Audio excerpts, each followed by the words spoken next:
Então vou dar gravando, né? Bom dia para vocês de novo aqui. Vou passar o filme aqui então e vou voltar aquele pedacinho, tá? Aguenta aí. Bom dia para os demais irmãos. Bom dia. Graças e paz do Senhor Jesus. Dar esse trabalho. Opa. Não quero que se sente com nenhum respeito. Como ele pode? Que nó, cara. Pera aí.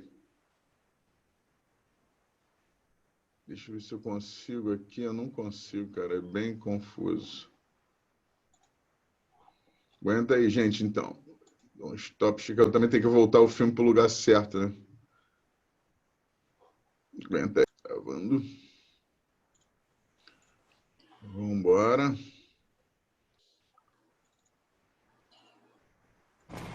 Agora foi.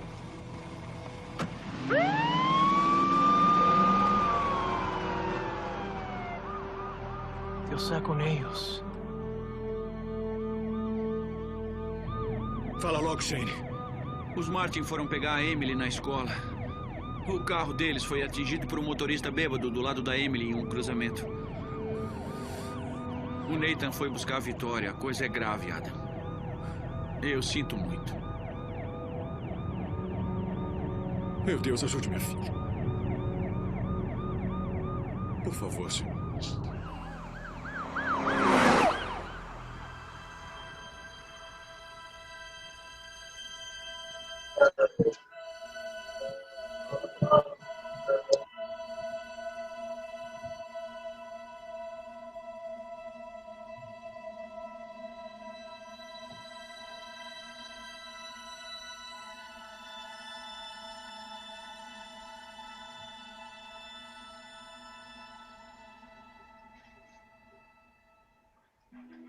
Em um momento como este, o silêncio parece ser a única expressão que se encaixa.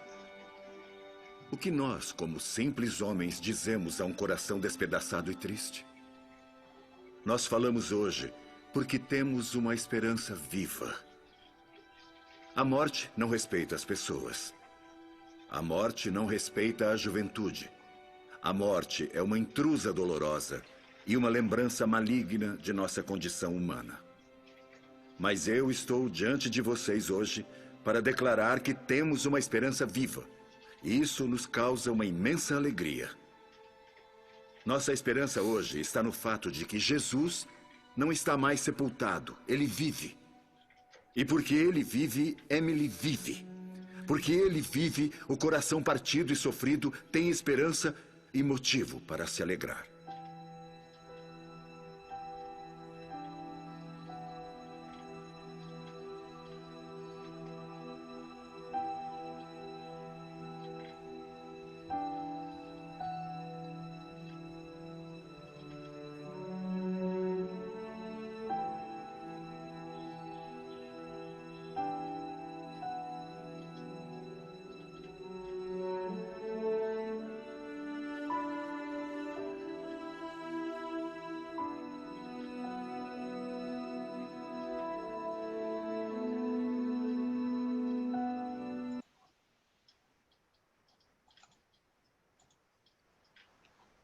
Agora foi. Bom, então, o que a gente quer conversar hoje sobre... Não entendi agora, peraí, que alguém me chamou aqui. O que a gente quer bater esse papo é sobre essa situação que todo mundo vai... Agora eu estou gravando, Jefferson. Que a gente vai passar, e a maioria de nós já passou, e a gente precisa, primeiro, refletir sobre alguns pontos, né? Eu falei antes sobre a questão da gente perceber e ter essa certeza da graça de Deus sobre a nossa vida. E um livro que fez muita diferença para mim foi esse livro que chama-se O Céu é de Verdade. É a experiência de uma criança de 4 anos nos Estados Unidos que... Aí eu não vou contar o filme para você, né? Mas posso contar esse pedaço. Ela ficou em coma muitos dias, agora não me lembro exatamente quantos dias, e depois voltou à sua vida normal e tal, não sei o quê, saiu do hospital, E os pais começaram a perguntar, toda hora ela falava alguma coisa que os pais começaram a estranhar o porquê que ela se relacionava com a morte. Na verdade, não era nem morte. Ela foi ao céu. É uma história real, tá? E ela começou a dar um monte de detalhes que os pais começaram a perceber que alguma coisa tinha acontecido. Então, eles começaram a perguntar para ela, assim, de forma intencional, o que tinha acontecido e um monte de coisas. E uma das coisas que foi muito marcante, pelo menos para mim, é que ela acabou comentando com a própria mãe que ela tinha brincado com o irmão. E aquilo foi extremamente, para a mãe, assim, extremamente forte, porque aquela família tinha perdido uma gravidez. Né? A mãe ficou grávida, e eu não sei exatamente o motivo, nem sei se é relatado no livro isso, mas ela perdeu aquele bebê. E a menina disse que ela tinha brincado com o irmão. E aquilo, assim, caramba, e aí começa toda uma narrativa e elas começam a investigar agora de forma mais intencional o que tinha acontecido e a história se desenrola, vale a pena você ler. Por que isso foi muito forte para mim? Eu não sei se você sabe, mas entre a Isabela e o Guilherme, eu e a Aline, a gente perdeu uma gravidez também. E foi bastante, embora o bebê não tivesse nascido, a gente não sabe se era menino ou menina, mas para mim aquilo foi bastante forte, né? Porque eu falei assim, caramba, um dia, né, quando eu chegar no céu, eu vou encontrar esse meu filho ou minha filha que ele não nasceu aqui na Terra, mas e a gente não sabe explicar o porquê, foi um aborto espontâneo que a Aline teve, mas a gente viveu essa experiência, né, eu não me lembro agora, acho que ela tinha quase 4 meses de gravidez. E naquele momento foi bastante difícil. E eu já vivi outros lutos. E eu não sei se alguém já viveu esse luto que eu entendo como sendo uma experiência mais, sei lá, mais forte que eu posso imaginar, que é perder um filho. Mas muita gente, a gente teve essa experiência, mas não é uma, né, não, eu entendo que ela é atenuada porque o neném não tinha nascido e tal. Eu não sei se você já escutou a experiência da Thalita Pereira também, que é uma pastora aí que está na internet pra caramba. Ela teve essa experiência de perder uma filha e tal. E a gente, se você é pai, a gente talvez não consiga nem mensurar, nem imaginar esse nível de dor, né? A gente não consegue perceber. Mas, Rodrigo, o que a gente quer com isso? Eu acho que a gente nunca está preparado totalmente, mas a graça de Deus, o Espírito dele faz total diferença quando a gente vive um momento como esse. E eu já tive, talvez você se você está aqui com a gente e se converteu depois, acho que talvez você já possa ter tido ter percebido a diferença que faz o consolo, a direção e a paz que só Deus pode nos dar num momento como esse.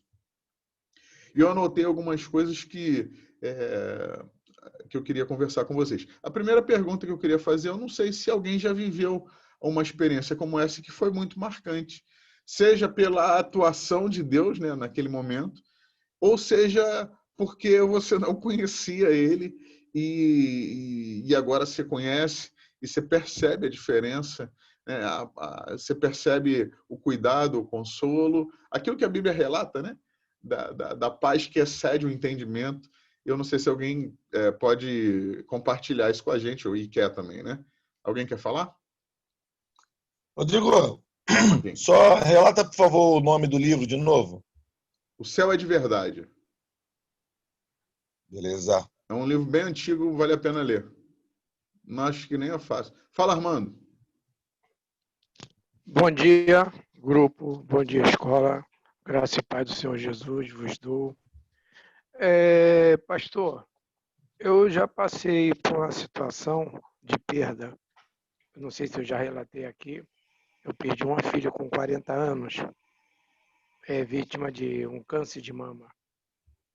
Entendeu? Então, como enfermeiro, eu falo sempre para as pessoas, minha filha, as minhas filhas, minha enteada, minha esposa, amigas, para se cuidar bem. A mesma coisa eu passo aqui para os amados irmãos, os maridos, entendeu? Os que são solteiros naturalmente, que sempre estejam acompanhando qualquer situação anormal com as suas esposas, mãe, irmãs, entendeu? Porque a coisa é séria. Mas a minha esposa, ela já esteve, antes de eu conhecer ela esteve em coma. Ela sofreu um acidente no elevador de um hospital onde ela trabalhava em Volta Redonda, e ela ficou em coma, e ela relata fatos que, mesmo em coma, ela via uma luz branca, um corredor, e uma luz branca no final do corredor. Ao mesmo tempo, ela ouvia vozes. Não, você não, a tua hora não chegou ainda de você sair desse mundo. Você vai voltar e vai completar a sua missão. Então, aí quando conheci ela, né, ela relatou esse fato, aí o pastor agora está falando sobre essa situação, eu me liguei nessa situação, né? Realmente, como eu já trabalhei em hospital, minha esposa trabalhou muito em CTI, e ela tem muitos relatos a respeito disso, de pessoas que esteve em coma, entendeu? Por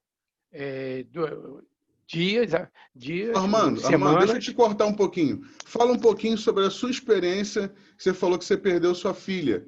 Porque o livro eu citei só como uma observação que vale a pena a gente ver, Sim. mas o que a gente quer Sim. conversar aqui é sobre a questão do luto. Deixa eu te trazer de novo para esse lugar aqui. Fala para a gente, compartilha um pouquinho do que aconteceu. Sim, é doloroso para nós pais acompanhar o filho desde o nascimento, né? Aí, ver o filho ou a filha crescer, no caso foi a minha filha, participei ali do crescimento e tudo mais. Aí, quando um determinado momento da vida, ela chega para mim, pai, estou com um caroço assim, fiz o exame, como sou enfermeiro, fiz o exame. E um ano depois, não chegou nem um ano, ela foi embora. Você já tinha conhecido Jesus nesse tempo, Armando? Já, sim, e por incrível que pareça, minha filha também. Ela vivia, a mãe, a avó era do espiritismo lá da Bahia e tal. Aí mas ela já estava morando aqui. Entendi. Entendeu? Ela não morava comigo, ela morava com a mãe. Não, entendi. Mas eu acompanhava ela. Então, aí como eu sempre levando a palavra para ela, que ela reclamava muito, eu falei, olha, aceita Jesus, porque os tempos passam rápido. Quer dizer, ela aceitou Jesus, 3 anos depois, ela foi embora. Entendeu? Eu fiquei sentido, mas não fiquei assim com aquele sentimento muito doloroso, entendeu? Isso aí é a ação de Deus, né? Que consola e conduz o nosso coração. Você tem essa expectativa agora, essa certeza de que você vai encontrá-la lá na frente. Eu não sei se alguém mais teve essa experiência, ou com o pai, ou com pais, né? Ou irmãos, ou coisa que queira compartilhar aqui com a gente. Obrigado, Armando. Fala, Jair. Eu lembro quando eu tinha 4 para 5 anos. E aí, meu pai, eu lembro do meu pai, quando ele perdeu a filha, que ela era caçula, ela tinha 3 aninhos. Era minha irmã, ela tinha 3 aninhos. E era aquela febre amarela, que entrou a febre asiática aí na época. E ela pegou essa febre aí e foi embora. Aí meu pai, onde não morava, meu pai ficou assim, destorteado, né? Subia a rua, descia a rua, nunca sem parar, ele perdeu totalmente o sentido das coisas. E éramos 6 irmãos, né? Na verdade, eram 5 irmãs que eu tenho, e mais eu, o homem, e mais era aquela menina, a última menina também que morreu, era menina. Entendi. Então eu lembro dele assim, até hoje, o distúrbio que causou nele. E ele não tinha Cristo na época, né? E a gente já tinha, porque minha mãe cuidou da gente dentro do Evangelho, mas ele não tinha. Então ele ficou realmente muito perturbado e realmente mexeu muito com a gente, tanto com a minha mãe e com a gente, né? Mas assim, eu lembro dele assim, esse distúrbio que ele causou nele, a perca da filha. Beleza, Jair. Eu estava lembrando aqui de alguns pontos. Essa certeza da gente ter essa expectativa de como a coisa vai funcionar. Tem gente que tem até medo, né? Até a gente que até na igreja. Você fala assim, não, gente, que falar sobre a morte, falar sobre o céu todo mundo gosta, né? Mas falar sobre a morte e sobre... ninguém fica fazendo esse tipo de exercício, né? De como é que vai funcionar, de como é que será. Ninguém gosta de pensar nisso. Mas eu fico lembrando de Paulo, quando ele fala, tem que ter coragem para falar isso, né? Que ele fala que morrer é lucro, né?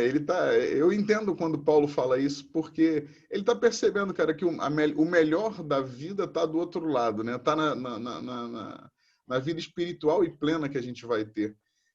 Mas essa certeza e essa expectativa precisa mover nosso coração. Eu anotei alguns pontos aqui, que a própria apostila fala sobre vencer a morte.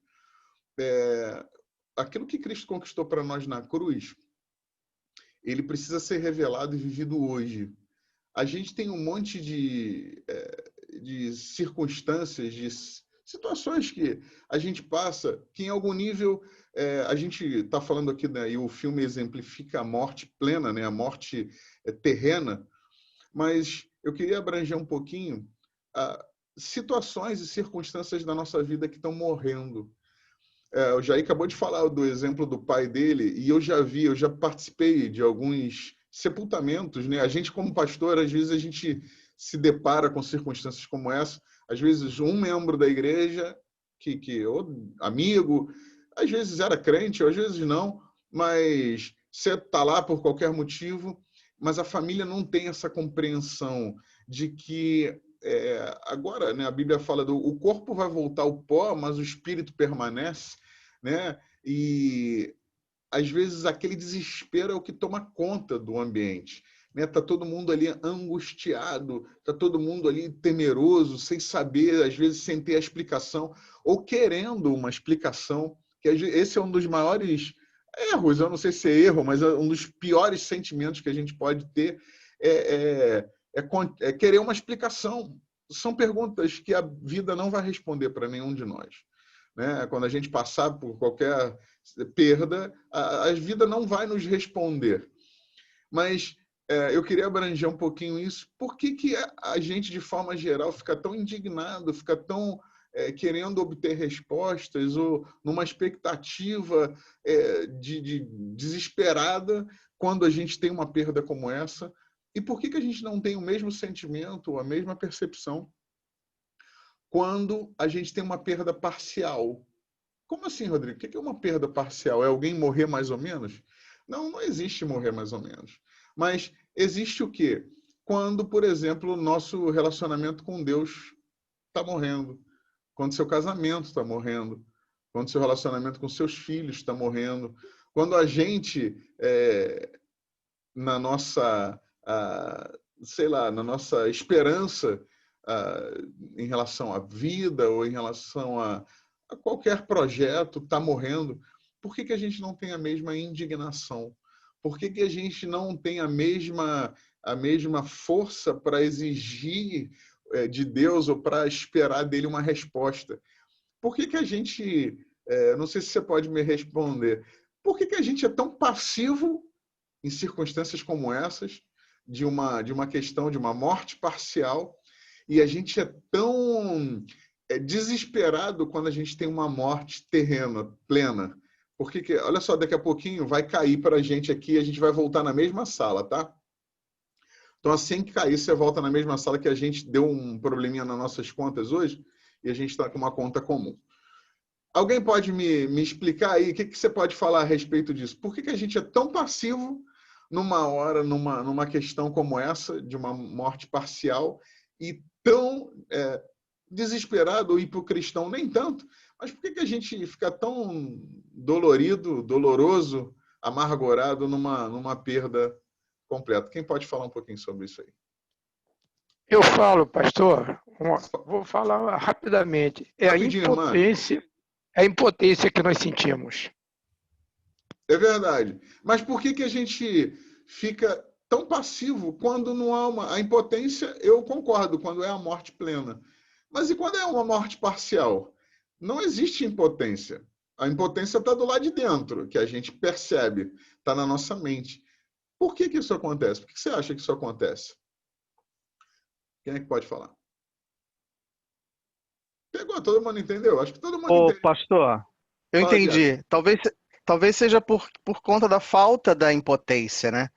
Porque talvez a gente entenda que, de alguma forma, a gente tem alguma forma de resolver aquele problema, de resolver aquela situação no subconsciente, diz lá, ó, beleza, tenta de novo, faz de um outro jeito, sei lá. E a sua mente sempre acaba achando um caminho diferente para resolver aquele problema que está lhe afligindo ali. Então você não se preocupa tanto como algo que será inatingível, como a morte, por exemplo. Não sei se isso funciona na cabeça de todo mundo.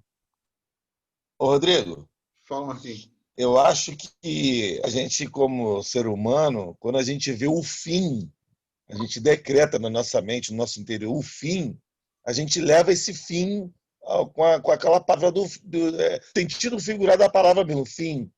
Já no outro sentido, uma morte parcial que você está falando, a gente não decreta o fim, a gente não absorve a palavra, a gente acha que sempre há um algo mais. A gente consegue, nas nossas condições de ser humano, de movimentar alguma peça, de fazer alguma coisa, e a gente não decreta o fim. Eu acho que a diferença está aí. Uma questão a gente decreta o fim, a outra não. A gente vê possibilidades de mudanças ainda. Por mais que seja dolorosa, a gente vê possibilidade ainda. Mas olha só, entendeu? continua nesse teu raciocínio. Por que, por exemplo, vou citar o exemplo do Jair aí, que ele falou que o pai ficou bastante desesperado. Eu acho que se alguém tivesse, ninguém tem essa capacidade, mas se alguém chegasse assim, cara, olha só, falasse para o pai do Jair, olha, você tem que fazer isso aqui e você vai reverter esse quadro. Você vai tomar essas ações aqui, ou você vai gastar esse dinheiro, ou você vai gastar esse dinheiro e tomar essas ações, e esse quadro vai ser revertido, sua filha volta. Qual de nós, quanto pais, que a gente abraçaria esse negócio? Na totalidade, não importa, a gente deixaria tudo para trás. O Jair falou até uma questão assim, não, nós éramos 6 filhos e eu não lembro se são 6 meninas e mais ele, mas era um montão. Né? Não adianta alguém chegar para lá e falar para o pai dele assim, cara, olha só, você ainda tem 6 filhos. Eu tenho certeza, e eu também acho que a gente faria isso. A gente depositaria todas as nossas fichas, todo o nosso dinheiro, toda a nossa força para reverter aquela situação. Quando você está falando isso, Marquinhos, assim, a gente vê um ponto de voltar e de consertar. Mas por que a gente não tem a mesma força nem a mesma gana de resolver essa situação, entende? Por que a gente, quando eu falo que a gente é passivo, a gente sabe que tem uma solução. E por que então a gente não percebe? Porque a Bíblia, cara, o diabo é muito sutil nisso. A Bíblia fala que ele veio para matar, roubar e destruir. Não é isso que a Bíblia fala? Então, a gente entende a morte como uma morte terrena, como acontece no exemplo do filme. Mas por que é que, em algum nível, morte está acontecendo, roubo está acontecendo dentro da nossa casa, da nossa vida? Mas como assim, Rodrigo, roubo? Não, a gente está sendo roubado da nossa paz, da nossa alegria. A gente está sendo roubado, às vezes, das nossas finanças mesmo, porque a gente talvez não seja fiel nos princípios e um monte de coisas. E a gente não tem a mesma indignação, sabe? A gente fica querendo uma resposta quando a morte terrena acontece. Que aí, eu entendo, na nossa mente, acabou. Mas por que então a gente não tem a mesma percepção, cara, de que a gente está sendo roubado e a gente deveria ter a mesma indignação e a mesma força para retomar? Vocês percebem a diferença nisso? Você acha que a gente não tem uma ação, a gente não tem uma atitude perante uma situação da reversão. E na outra, não, a gente fica sem atitude. Você está impotente mesmo. Não tem jeito mais, é isso que você está querendo dizer? Isso, mas por que quando tem jeito a gente não age com a mesma disposição que a gente pede uma resposta, que a gente... Vocês percebem?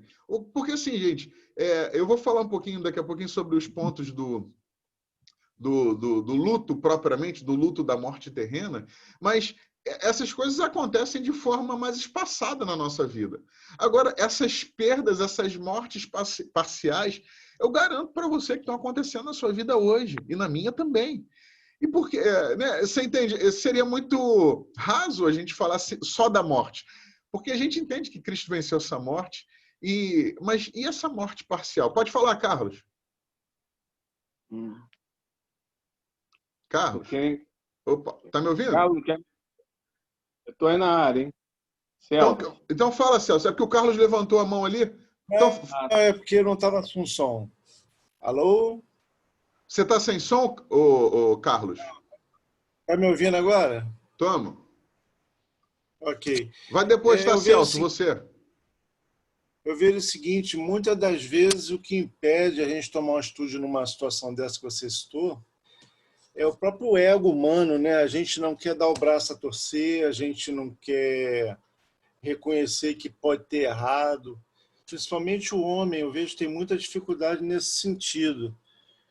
Pô, você tem uma briga com o filho, com a esposa, você está errado e você não quer reconhecer que está errado. Muitas das vezes você até está certo e você não quer liberar aquele perdão.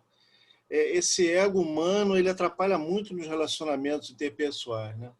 E isso, se você for ver, eu trabalhei com família e casar há muito tempo, se você for ver o que causou um filho ficar muitos anos sem falar com os pais, ou até uma separação conjugal, você vai ver que começou com uma besteira insignificante. Que você, olhando hoje, você fala, gente, isso é ridículo. Mas a pessoa deixa aquilo tornar uma proporção tão grande que a mente dela não consegue contornar isso. E se a gente não se atentar para esses pequenos detalhes, a gente cai nessa engoda mesmo, que é coisa do diabo, né? Deixa eu dar só essa... Isso que eu quero plantar. A gente chegou aqui no lugar que eu quero... Que seria o que eu queria deixar no seu coração. Isso é uma morte. A gente deve encarar uma circunstância como essa como uma morte que está acontecendo dentro da nossa casa, dentro do nosso relacionamento. E a gente precisa, agora que a gente tem potência para resolver, está na nossa mão a capacidade de resolver, a gente precisa depositar todas as fichas. A gente tem que ir com tudo que a gente tem, com todos os recursos, sejam financeiros, sejam pessoais, psicológicos, seja o que for. A gente precisa deixar de lado o orgulho, né? O Carlos está falando da questão, é um orgulho humano e masculino, não vou me dobrar e tal, mas é você vencendo a morte, é a morte que eu e você a gente pode vencer, percebe? Então, isso tem que virar essa chavezinha dentro da nossa mente, sabe? Senão a gente fica muito limitado, porque a gente entende, é bobagem, o Carlos usou essa palavra, é uma bobagem, só que a bobagem, hoje, se a gente não tratá-la como uma pequena morte que está acontecendo, ela vira um estrondo depois. Fala, Celso. Marcelinho depois quer falar. Como você bem disse, isso é a atitude do inimigo na nossa vida, né? E muitas vezes, como o outro verbo que você utilizou, foi a insidiosidade, ou seja, ele vem de uma forma tão disfarçada que muitas vezes nós não nos apercebemos que aquele momento é um momento de morte, um momento de perda, onde você tem que tomar atitude e agir como você tem sido treinado como cristão para agir. Então, essa insidiosidade por parte do inimigo, até você despertar, de repente vai chegar aquele momento do gatilho, da explosão final, e você não percebeu que tinha que ter tomado atitude quando as coisas estavam acontecendo de uma forma assim bem amena, lá atrás. Né? Então, nós devíamos estar, a Bíblia nos fala, nós temos que estar vigilantes, né? Orando todo o tempo e atentos ao que está acontecendo. E às vezes a gente se acomoda e as coisas vêm tomando uma situação diversa daquilo que teria que ser, mas a gente não se apercebe porque a gente se acomoda e deixa nossas armas descansando, quando na verdade deveria estar bem atento a tudo que acontece ao nosso redor. Beleza. Isso aí, cara, quando a gente percebe, é morte que está acontecendo, acho que essa palavra, ela grita dentro da gente. Então, a gente precisa lembrar, cara, esse talvez seja o meu desafio para você hoje, né? Olhar para sua vida hoje e perceber, cara, que tipo de morte parcial está acontecendo hoje dentro da minha casa, nos meus relacionamentos. E aí a gente... Porque deixar de ser passivo em relação a isso, tá? Fala, Marcelinho. Eu vou falar um pouquinho, exatamente o que o Carlos e o Celso falaram aí, exatamente isso, porque realmente não vem de uma hora para outra como vem a morte completa, né? Porque a morte completa vem de uma hora para outra, tem aquele impacto. Mas não, a morte parcial, ela vem com sutileza, né? Vem de forma sutil, ela vem aos poucos. E é exatamente essa estratégia do inimigo, né? Com essa forma de sutil, em que ele vai ali martelando, martelando, martelando, e você vai dando brecha para que isso aconteça. Mas realmente, a gente tem que tomar muito cuidado e entender, né, através da palavra, que a gente tem um propósito aqui na Terra e a gente não pode passar, não pode deixar passar as oportunidades que Deus está nos dando para a gente fazer com que a nossa família cresça espiritualmente, que nossos filhos, né, tenham os valores de Deus, a nossa esposa, a nossa família em geral. Então, a gente não pode deixar passar essas oportunidades que Deus está nos dando para a gente justamente compartilhar o que Ele quer que a gente compartilhe, o nosso propósito aqui na Terra, entendeu? São as oportunidades. O texto diz assim, né, o texto da apostila, o título da aula é Morte, onde está a tua vitória? A gente parece que isso é longe demais para a gente gritar isso. Mas todo dia você pode gritar isso, né? Um pequeno roubo parcial, uma pequena morte parcial, você pode dizer para a morte, cara, você não tem lugar aqui. Ele quer falar. Você tá... Fala, tá ouvindo, pastor? Tá ouvindo? Estão vendo? Bom dia para todos. Eu acho que a questão aí, como foi falado por você, pastor, e pelos outros, é a questão do entendimento mesmo de morte. Né? As pessoas acham que a morte é só a morte física, a perda da vida. Né? E existem muitas situações na nossa vida, e o inimigo, como foi dito, ele é sutil, ele vai comendo pelas beiradas, até dar o golpe final. Ou seja, se a gente não perceber, existe a morte espiritual, né? Quando a gente morre espiritualmente, com relação à nossa comunhão com Deus, no nosso casamento, no relacionamento com os nossos filhos, e a gente vai levando isso porque não houve uma perda física, né? Ou seja, não houve um sepultamento, um velório, mas está sendo tudo preparado, encaminhado para um golpe final. E se a gente não tiver essa percepção, essa sensibilidade do Espírito Santo para poder perceber essas coisas, a gente morre a cada dia. Uma vez o pastor André, ele estava pregando sobre medo, sobre ansiedade, e o medo nada mais lá no final, o medo é a morte, né? Por que você tem medo? Né? Por que você fica aprisionado por alguma coisa, por um sentimento, ou a incapacidade de não fazer? Porque você percebe que isso pode não dar certo, isso não vai acontecer, e lá no final alguma coisa te diz que a relação tem alguma relação com morte, com separação.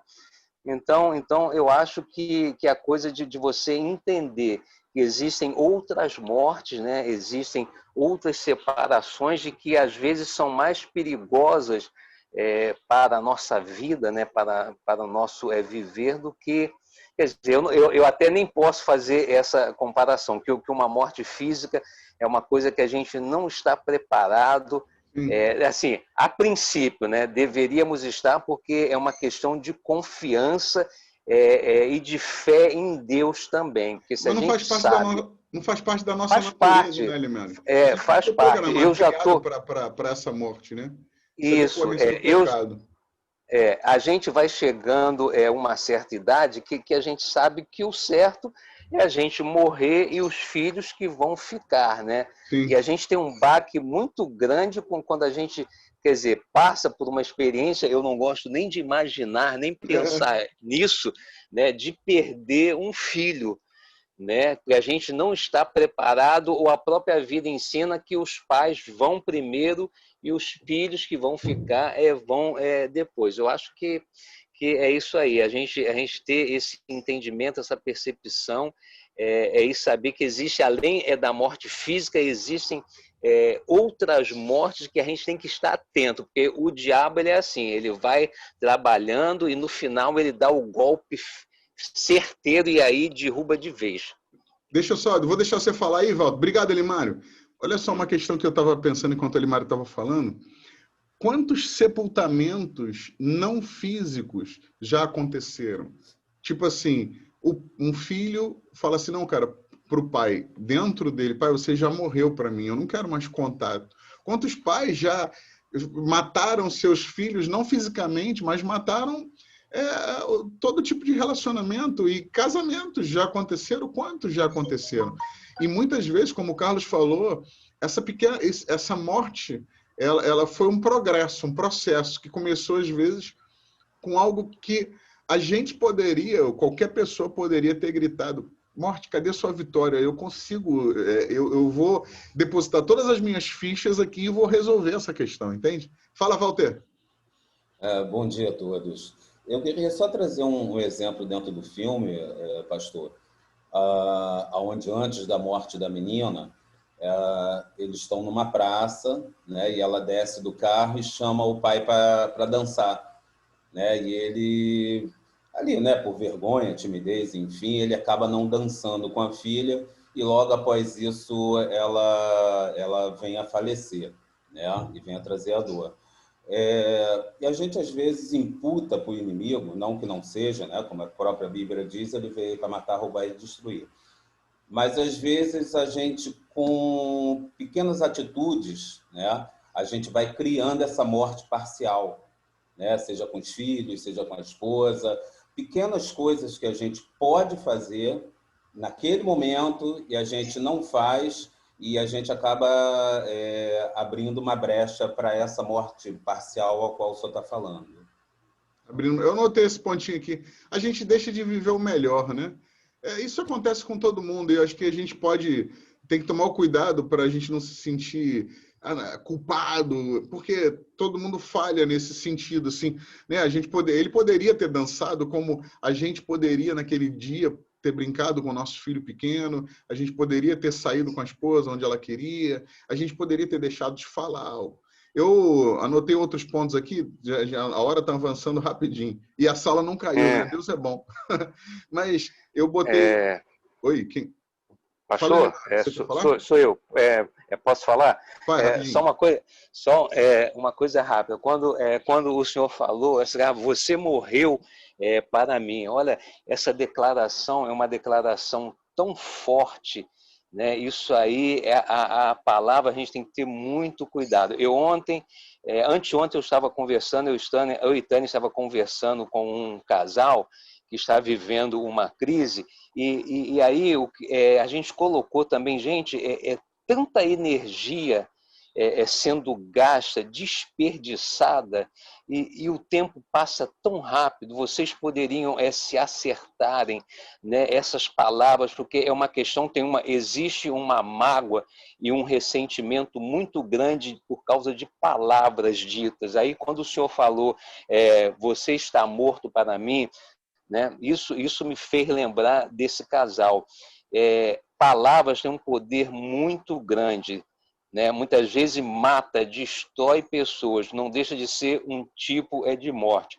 E aí no final, eu disse, gente, vocês estão perdendo muito tempo. Quando o senhor está falando de morte, me veio à cabeça também tempo. A vida passa muito rápida, e às vezes a gente fica com crise, a gente não quer resolver, a gente não quer ceder, a gente não quer liberar perdão, e a gente gasta anos e anos, meses e meses, quando a gente poderia estar aproveitando a vida com a família, com o marido, com a esposa.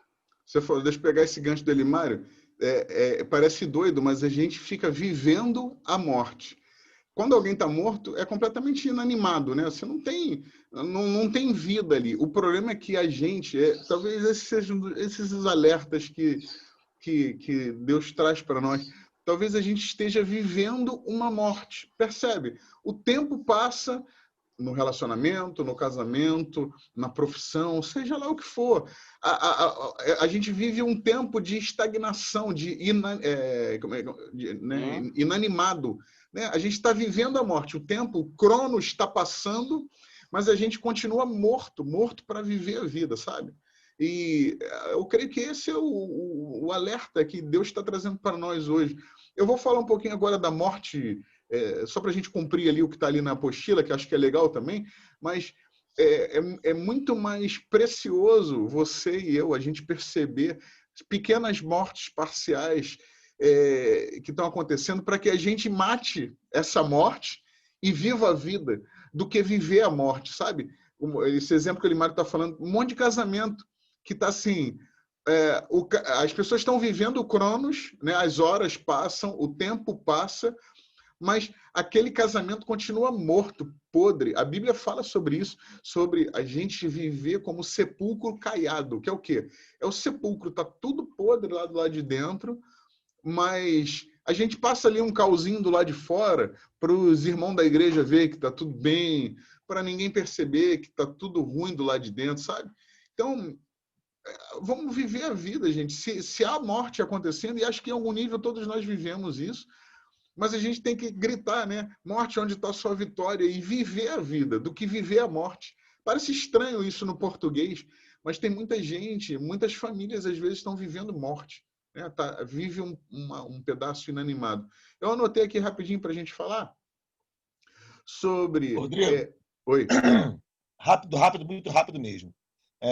Só para complementar o que o Elimário falou, a gente tem um entendimento de morte como pai e filho, como filho enterrando o pai, não como pai enterrando o filho. A gente não tem esse entendimento, a gente não está preparado para isso.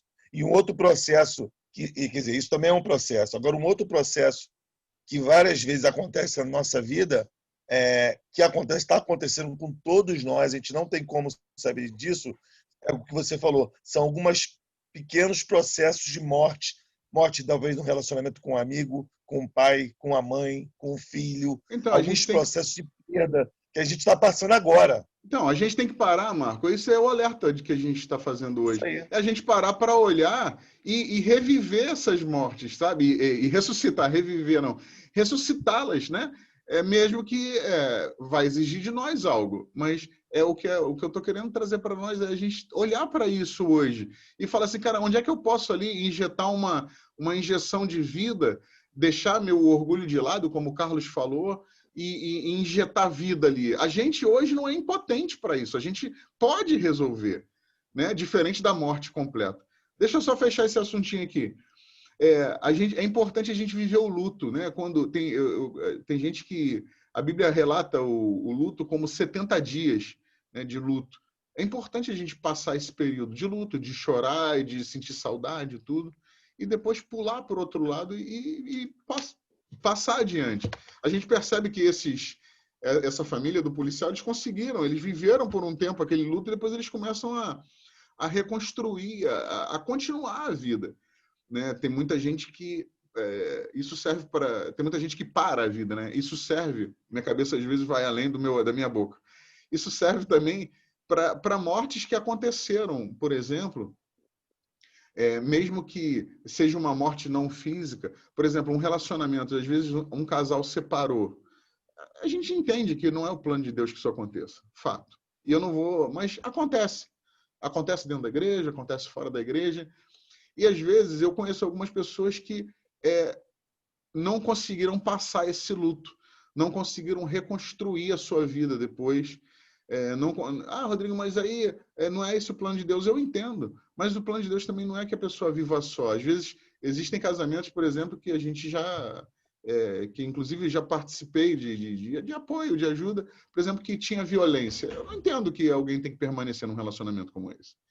E, às vezes, por causa desse luto, a pessoa, às vezes, não consegue retomar a vida, sabe? E tem um milhão de outros exemplos, e depois eu volto neles, senão a gente não vai conseguir fechar. E a outra é a esperança, né? A Bíblia relata a esperança da ressurreição, falando da morte plena, mas a ressurreição da morte, eu e você, a gente já vive ela hoje. A Bíblia diz que eu e você, a gente estava destinado à morte. A Bíblia fala que quando a gente ainda era pecador, ele nos amou e nos transportou para o reino do Filho do seu amor, para o reino da luz. É o que a Bíblia fala a nosso respeito. Isso é a ressurreição que aconteceu dentro da gente. Rodrigo, mas o processo não está pleno, não está completo. É verdade. Eu gosto de falar na Atos, eu falava sobre isso. Isso é uma reflexão bem interessante. A gente é um espírito, possui uma alma e habita num corpo. Todo mundo, beleza, com esse entendimento? Quem você é de verdade? Você é um espírito, você possui uma alma, que é a sua razão, seus sentimentos, e você habita nesse corpo. Olha só como é doido. A Bíblia fala o seguinte, o seu espírito foi recriado. Então, o seu espírito agora, ele já é eterno, ele já vai viver eternamente com Cristo. Então, o espírito está resolvido. O corpo, a Bíblia diz que a gente vai morrer, mas quando Jesus voltar, que a gente não sabe se vai ser na nossa geração ou não, a gente vai ser ressuscitado, nosso corpo vai ser glorificado, a gente vai voltar a ter um corpo glorificado. Beleza aí? Então, o espírito está ok, o corpo vai ficar ok, vai ficar eterno. E a mente e a alma? Essa é que não está plena ainda. Essa é que é o nosso trabalho aqui. A gente está aqui para isso. Exercitar a alma, a mente, o entendimento, de perceber que o nosso espírito está 100% com Cristo. Nosso corpo não tem jeito. Cada dia que passa você fica mais velho. Né? A gente no dia estava brincando aí sobre as barbas brancas, os cabelos que caíram. Né? A gente cada dia fica mais velho. Nosso corpo está decrescendo. E no dia que a gente morrer, a gente vai ser sepultado, vai virar pó, mas há uma promessa sobre nós de que a gente vai voltar e nosso corpo vai ser glorificado. Né? É o que a Bíblia fala. Aqueles que morreram em Cristo, quando Jesus voltar, eles vão ressuscitar com o corpo glorificado. E a mente, Rodrigo? A mente é o trabalho do hoje. A mente é o trabalho da terra, né? É o trabalho terreno. Que é isso que a gente está falando aqui. A gente se atentar, se perceber que depois que a gente aceita Cristo, a gente foi criado para viver sobre os princípios dele, sobre as regras não da terra, mas sobre as regras do céu. E a gente precisa treinar a nossa mente, a gente precisa treinar a nossa alma, dominar os sentimentos e a emoção para que a gente viva uma vida plena. Alguém quer falar rapidinho aí sobre isso que a gente falou agora?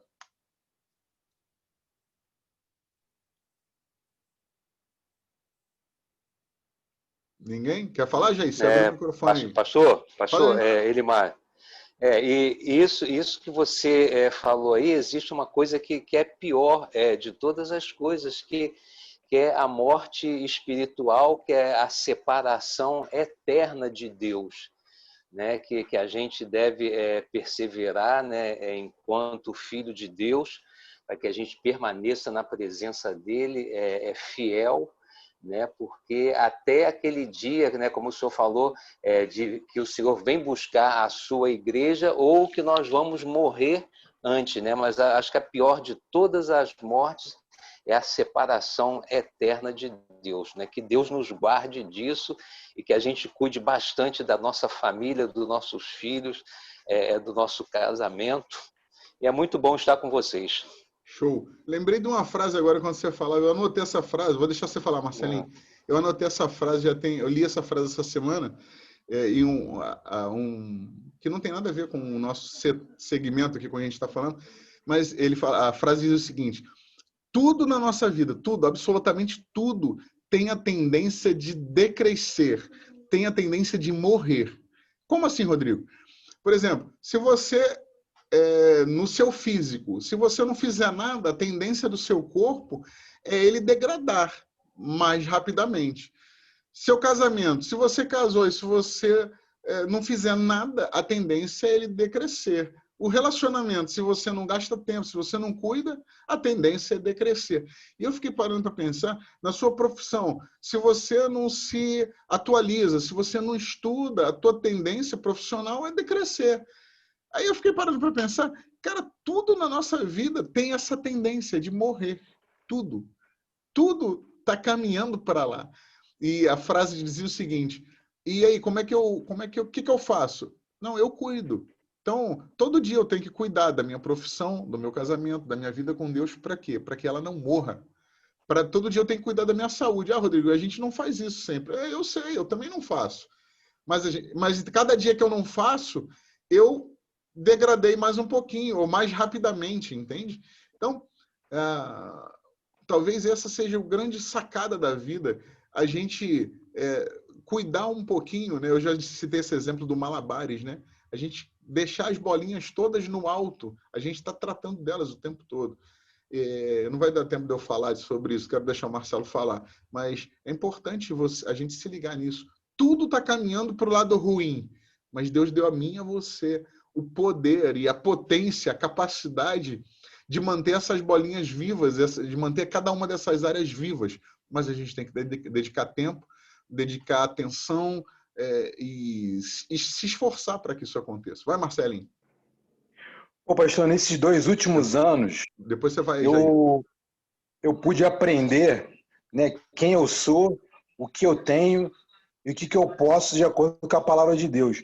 Isso foi fundamental para que eu pudesse ter uma evolução, para que eu pudesse ter crescido espiritualmente. Isso fez toda a diferença na minha vida ultimamente e que eu fosse possível me posicionar corretamente conforme a palavra de Deus.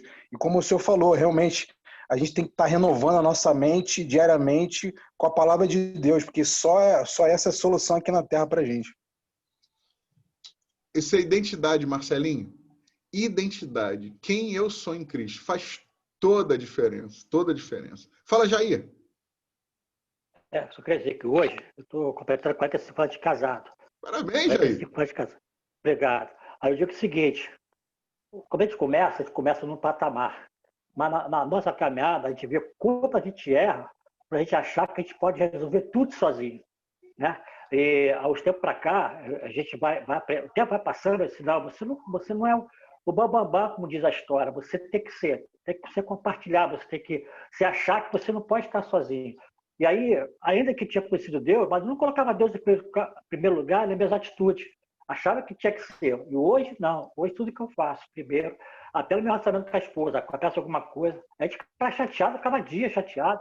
Hoje já não dá, hoje já não comporta isso, eu não comporta mais. Os aborrecimentos tem, né? Ele a cada dia eu luto para acontecer menos, porque sempre vai acontecer, mas não por falha, né? Mas cuidado que eu estou tendo hoje, por causa disso aí, porque a gente tem que ver o Cristo na gente em primeiro lugar. Show. Gente, a questão não é não falhar. A questão não é não falhar. A questão é perceber que falhou e uma morte ali, uma abertura para a gente morrer um pouquinho foi instalada. E aí, o que a gente faz? Corrijo, volto, peço perdão ou sigo morrendo? É muito doido a gente pensar isso, mas tem muita gente, muitas famílias, muitos homens que têm escolhido permanecer morrendo um pouquinho. Por escolha própria. Por causa do orgulho, por causa do desconhecimento, porque não percebeu, às vezes é falta de percepção, não percebeu que está morrendo. E aí lá na frente, quando o coração para de bater, assusta. Morri. Não, cara, você vem morrendo já há um tempão. Né? Então, fica aqui, eu quero deixar essa palavra final para a gente aqui. A gente tem que estar atento às mortes, às pequenas mortes que estão acontecendo na sua vida.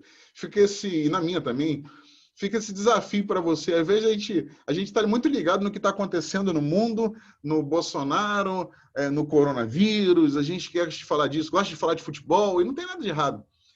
Mas vamos e venhamos, o que é mais importante? Olhe para dentro da sua casa, olhe para dentro de você, cara, quais as pequenas mortes que estão acontecendo. Enquanto eu falo com você, eu estou lembrando que eu estou desafiado, eu sempre me desafio a cuidar do meu corpo. E eu sei que eu estou deixando meu corpo morrer mais apressadamente do que ele deveria. Então, na hora que o coração bater ou que der algum piripaque, aí você vai assustar, e eu também. Né? Mas é tempo da gente olhar para onde a gente precisa. Tá bom? Fechou, gente? Eu preciso correr para a igreja. Vamos tirar a foto, pessoal, rapidinho. Tira a foto aí, sorrindo, gente. Sorrindo. Precisamos correr para a igreja. Uhul! Aê, valeu, galera. Valeu, gente. Foi bom demais. Pô, cara, pensa nisso aí. É importante demais a gente refletir sobre isso, tá bom? Um beijo. Valeu, até já. Falou, gente. Valeu. Tudo bom. Até a próxima.